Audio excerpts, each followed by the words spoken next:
We provide you the platform to turn your dreams into reality.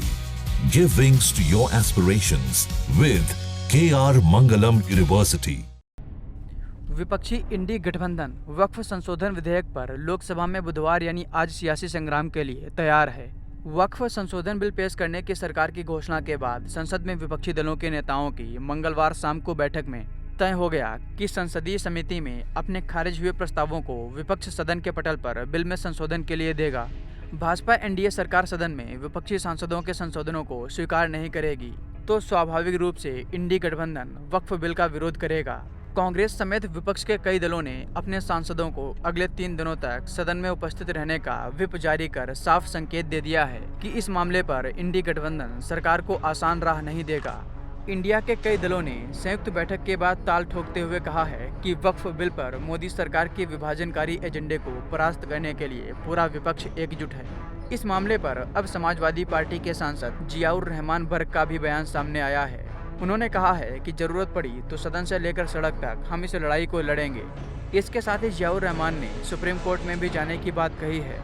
आइए जियाउर रहमान बर्क का ये बयान आपको सुनवाते हैं। उस बिल के लिए हम लोग पहले से विरोध में हैं और जब सदन के अंदर ये पहली बार बिल लेकर के आया गया था तो मैंने और हमारी पार्टी ने और हमारे नेता माननीय अखिलेश यादव जी ने हमने पुरजोर तरह से इसका विरोध किया था। और मैं पहले भी बता चुका हूं, विरोध करने का कारण हमारा ये नहीं है कि सिर्फ के बिल को बीजेपी एनडीए सरकार लेकर के आ रही है, क्योंकि बिल के अंदर असल में काफी सारी चीजें जो हैं हमारे लोगों का हक छीनने का जो काम हो रहा है। इस वजह से हमने इस बिल का अपोज किया था।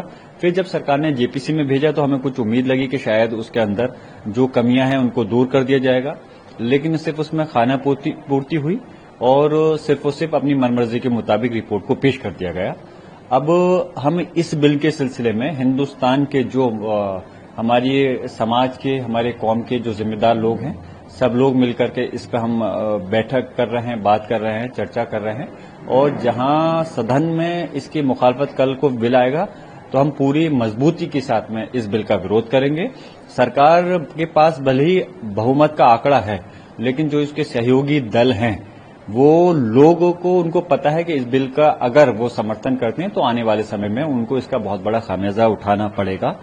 इसलिए हम चाहते हैं कि सरकार तानाशाही से हटे और इस बिल को वापस ले, और अगर वापस लेती अच्छी बात है और अगर जबरदस्ती पूरा प्रयास करेगी उसको पास कराने के लिए, हम पूरी मजबूती के साथ में हमारी पार्टी हमारे नेता माननीय अखिलेश यादव जी के नेतृत्व में इसका विरोध करेंगे और सब विपक्ष मिलकर के इसका विरोध करेगा। फिर भी अगर ये पास कराते हैं तो सदन से लेकर सड़क तक हम इसकी लड़ाई को लड़ेंगे। जरूरत पड़ती है तो फिर हम न्यायालय का दरवाजा भी खटखटाएंगे।